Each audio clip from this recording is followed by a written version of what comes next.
This is the planning board public hearing. 8 November 2023, 6 p.m. For zoning amendments. I'd like to do a little roll call first. Can we start with you? Margaret Turner, alternate. Catherine Brennan, alternate. Rob Wilson, alternate. Haven't been signed in yet, so. Oh. Morgan Dean, member. Bill Spence, member. John Racine, member. Rich Rita, select board ex officio. Rick Smith, alternate. Nancy, can you hear us all right? Yeah, I can hear Nancy Knight, member. Okay, good. Okay, and Tara, can you hear us okay? Yes. Okay, thank you. We have 6. I need 7 to be seated, so I'll seat you today. Okay, so Tara, I'm going to turn it over to you. It's in regards to the zoning amendments. And I want to just caution the board that this is a public hearing, meaning that the public speaks. Okay? You might have opinions, but it's for the public. You got it. So, Tara, we're gonna go ahead and start with you, and we may pause a few minutes every now and then to check with the public, make sure they have any questions. Okay, you're on. Sure, and we can do one at a time. Okay, Sorry, let me get back to the beginning here. The First Amendment is to replace the floodplain ordinance. So for property owners to be able to buy flood insurance, the town has to participate in the National Flood Insurance Program. One of the requirements is that the town maintain a flood ordinance in place that requires flood proofing of structures and record keeping to document that that's happening. The town has an out-of-date standalone ordinance now that no longer meets the requirements. So we've posted a separate document that would be an entire replacement and would be in the zoning ordinance document with all the rest of the zoning ordinance provisions. Are there any questions or comments on the floodplain amendment? seems as though not at this time. Tara, is it state law? No. It's a requirement of the federal flood insurance program. The state law doesn't require the town to participate in the federal flood insurance program. There are a handful of towns that don't. And it's far off the top of my head, I believe all the towns that don't is because they don't have zoning. That is, they have no floodplain. They have a floodplain. They don't have any zoning ordinance to put the floodplain provisions in. I see. They're just the landowners can't buy flood insurance in those towns.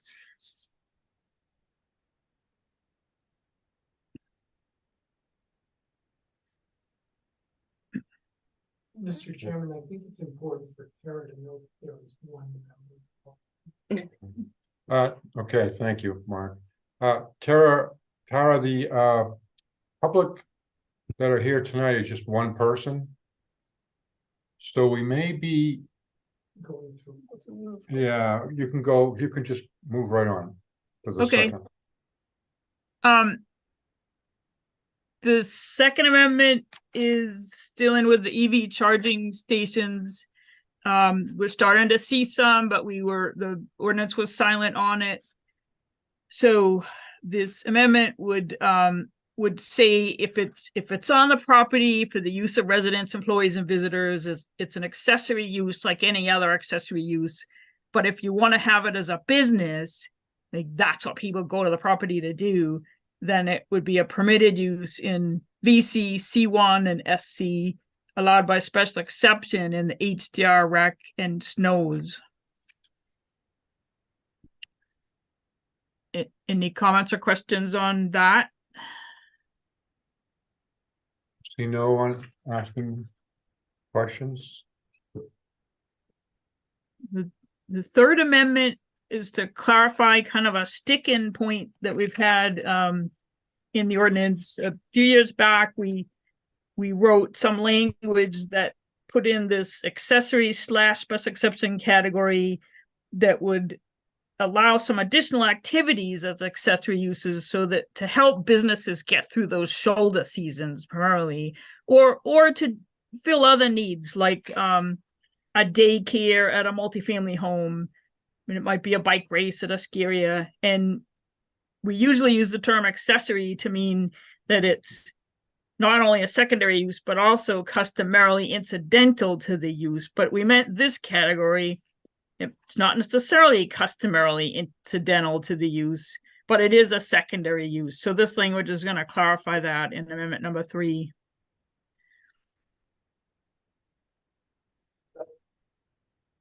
Yes, That strikes me as ambiguous. I mean, I'm not sure what additional activities would be included. I mean, who's that up to? Well, it's already been decided as an amendment a few years back in the zoning ordinance. It lists in the table, the use table, it lists special recreational and entertainment events, skills venues and courses, daycare, civic centers. In the HDR, it's an office or a craft center or retail store, parking facilities. So that was already voted on by town meeting, but the language that we're amending is right here where we're explaining better what we meant by that A/SE. So you may remember, Bob, when this came in front of the select board, we took the traditional view, the select board, excuse me, took the traditional view on that one matter that it could not be considered a secondary or customarily incidental use, and therefore required a special exception. And that caused a lot of difficulty with the applicant and our own understanding on how to, the select board's own understanding how to approach that issue. So what this does is provide the zoning anchor for the definition of ASC to include incidental use, which is not necessarily customarily. So in that particular instance, an institution like a golf club there's not secondarily or customarily incidental having a paid concert is not usually considered. That's how the select board looked at it. This would allow that to be considered as an accessory use, as opposed to having the business owner going to the ZBA for a special exception permit for the event. The other thing this does, as I think you know, is that it shifts a lot of the action to a town ordinance dealing with special events and when that is triggered. And those details are being worked on now by town staff. And in this case, we're talking about parking, traffic control, restroom facilities, the sorts of things you want to be sure of before you allow a special event to go forward. I understand all that, but this strikes me as open-ended. In what sense? This says, allow some additional activities, accessory uses. What are those additional activities? Well, I can put the zoning ordinance up, but it would take me a couple minutes. It's again, they're listed in the use table with all of the other uses that are listed by zoning district. In section J of the zoning ordinance, they're all listed already. That language you're referring to, Bob, is in description. that the actual zoning amendment starts with on the next page. No, that's doesn't it? That is the amendment, but does anybody have their copy of the zoning ordinance in the room? I Yeah, do, which, is it under residential recreation or is it Just- under Oh. each? So go to the use table and look Yeah. at page 19, say, to see special events and skills venues, daycares. Yes. So, This is what they're changing. It's Okay, page great. 17 where the language is actually changing. though. Right, but he was asking for where these are listed, so they're in the table. Mhm. So it's the ones that are listed under A/8SE Yes. Yes, Yeah. on page 19. right, and through page 20, like a parking garage in the HDR is an example. If it's to serve a building that's already there, that's an accessory use, but if it is just gonna be a standalone use on a piece of property, it needs a special exception. So it's very specific. Okay, does that work better for you, Bob? No, I guess Okay. maybe. All right, well, we can talk about it some more. I think the best way to describe it is that there's nothing in this extensive table itself that is changing. What is changing is on the introduction of the table on page 17, trying to clarify what all of those little letters in the table mean. Right, the A What is a P? What Right. is an A? What is an A/SE? in particular, right? Any further questions, Bob, on that? No, Okay, Tara, we could move on. So amendments 4 and 5 are to deal with solar energy and wind energy. The ordinance currently allows those, but there's an example where it is vague now, and we're trying to put some details with it. We say we allow solar energy, but there wasn't anything to be clear about the fact that you could have additional height on your building to put solar panels on it. Or whether or not all the people in the LDR that own 2 lots could put the solar panels on the next lot. Are they like a fence or accessory building that could be 10 feet from the setback? So those are all things that are gonna be articulated in Amendment 4. So that rather than just saying we allow solar, we're gonna do some things that fit it better, put in language that fits it better. Bob, anything? So So a comment on both 4 and 5. First of all, I don't think there's too many people that own more than one lot. I can think of a couple, but would it have to be contiguous? Seems like that ought to be added. That's a fair point.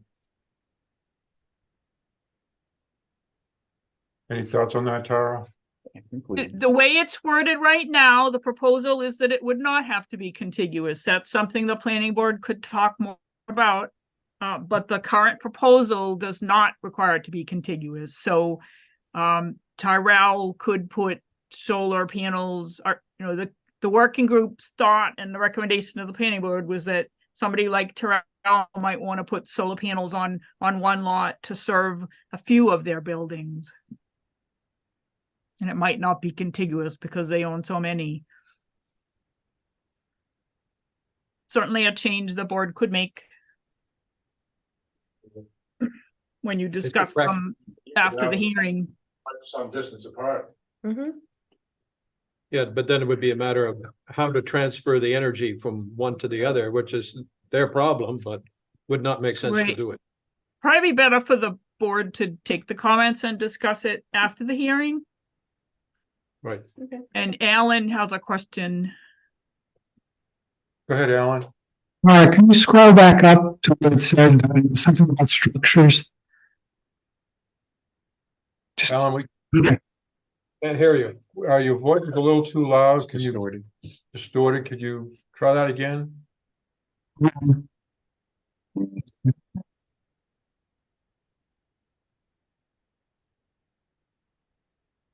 Alan? We can't hear you. What, your voice is very distorted. Can you help us out with that again? Or maybe you could put your question in the chat for staff. I can't see the chat while I'm screen sharing, but the staff could relay your question or comment.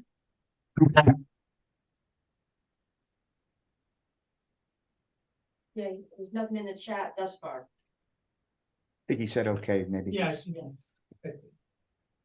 Some of Let's us give are him slow typers.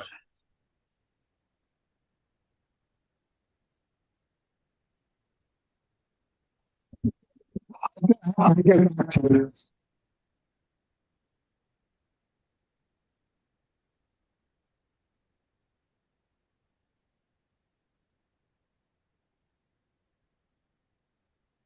nothing yet. Do we want to go on and go back to this if we see a question? See his question? Yes. Was there any, he gave a thumbs up to that. Okay. Is any other questions or comments on Amendment 4? Not at this time.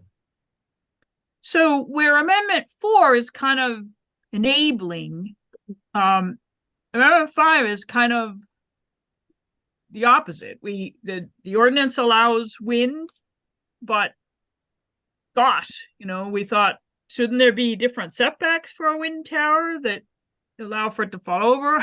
Hopefully it wouldn't. Sound, noise is something you typically regulate.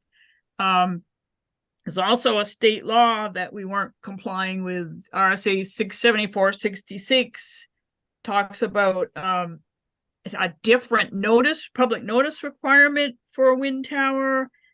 And it says you need to actually really allow small wind energy, which means you can't subject wind towers to the same height limit as everything else. So that's what this is doing, all those things. It's putting in the state definition of small wind energy system, putting in that notice requirement that's in the state law, having a greater, whereas the solar, we said that can have a smaller setback. We're saying the wind towers have to have a bigger setback that's 120% of the height of the tower.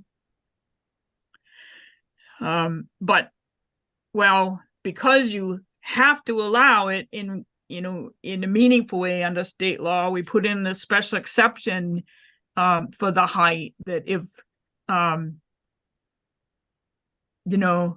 if you can't meet the height, you need to be able to show your engineering studies or something to document what height you need to have it at. Noise, 45 decibels is the quietest you're allowed under state law. I see there's something in the chat, but I'm going to keep going and we'll go back to that. So, well, what's 45 decibels? It's kind of something between the average home noise and what they call a normal conversation or background music. But if you think about this as being at the property line, right? And it seems quiet until you think about you're standing at your property line. Do you want to hear your neighbor's background music or their conversation? So I think, the state landed on a good number with saying it, you can bring it down as low as 45. We put in some, flicker is always a concern with wind, so we put provisions for that. Needs to comply with the state building code and not be an attraction for children to climb, that there's no ladder till 8 feet up. There are state provisions for abandonment that weren't in the ordinance yet that this would put in. What else? And again, it would allow like the solar, to be on another lot under the same ownership.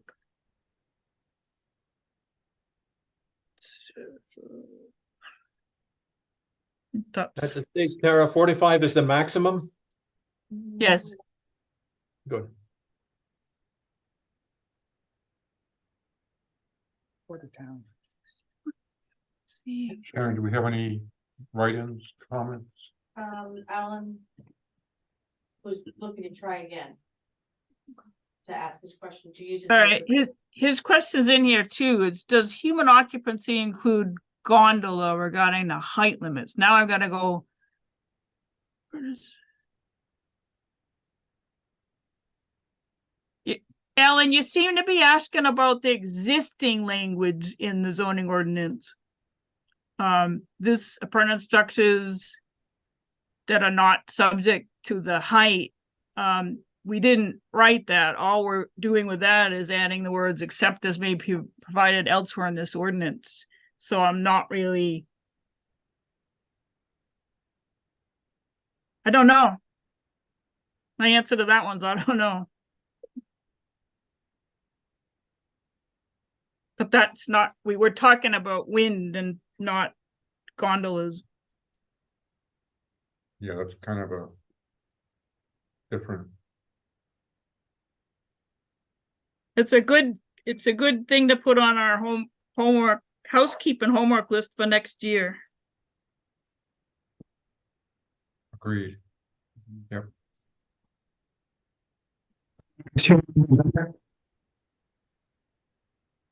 The chat's working well for you, Alan. Your microphone is still not.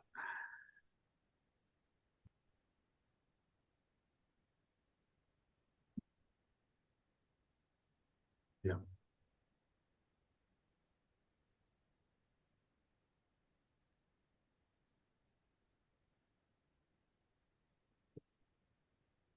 Okay, he's good to look at it next year.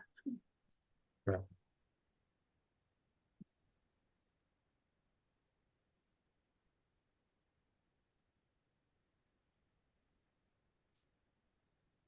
Does the board want to close the public hearing and discuss any of this? We do, I just make sure that you're all set. You don't have any further. Nope, that's all five. Bob, anything else that you have? Okay, That's better. all right. Thank you for coming. You made it interesting. I'm gonna close the public hearing. Anybody on the board wanna discuss any further information with this? Bob's comment about, whether the solar or wind should be on a contiguous property. I can certainly envision a situation in the future where we may want to have such things that are supplying any number of places around the valley that are not contiguous to where they are. Perhaps we should discuss. Solar farm, wind farm, I don't know. Yeah.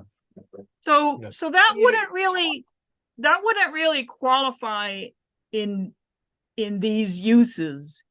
It's still gotta be for on-site use. We're not really to the point yet of talking about a community solar project in your ordinance. A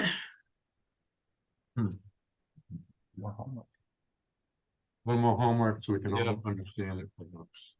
Because we're sizing it as the small wind energy system under the state law that's 100 kilowatts that's aimed at more what you'd use at your home or business rather than what a number of would share.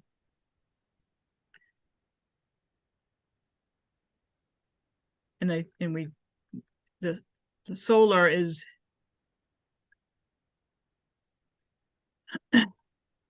again on-site use, but we're saying that on-site use would be interpreted to include another lot under the same ownership.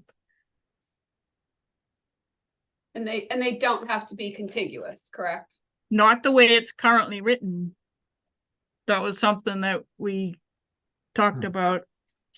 But again, it's not yet aimed at like a solar farm that would serve a number of businesses or the town. That's something on next year's to-do list, to talk more about that with the board.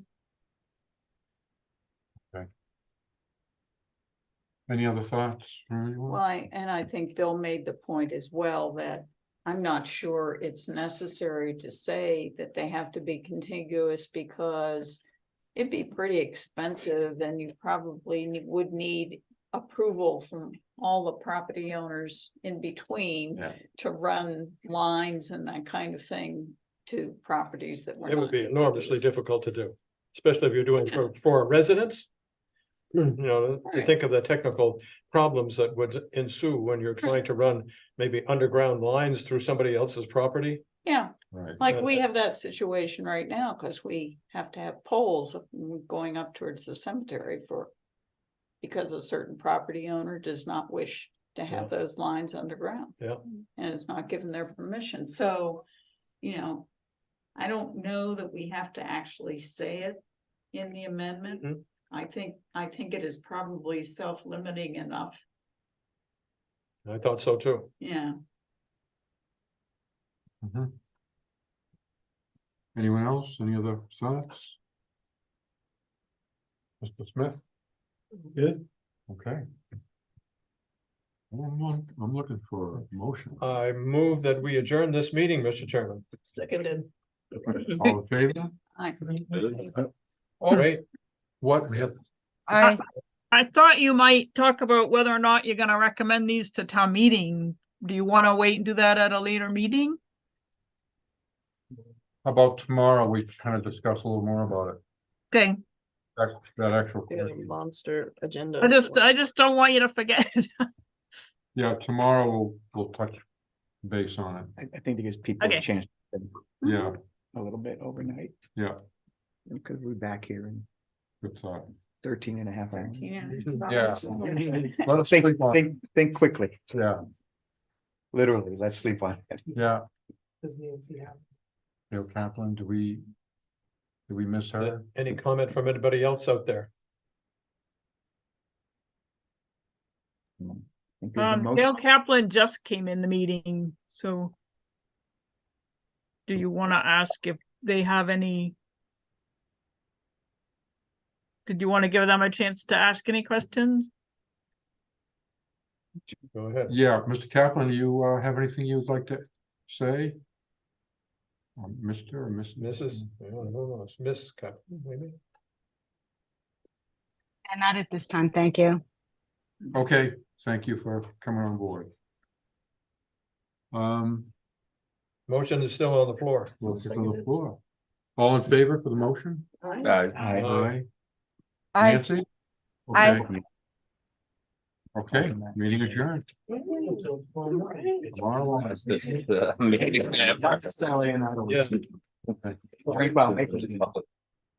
Yeah, that's right.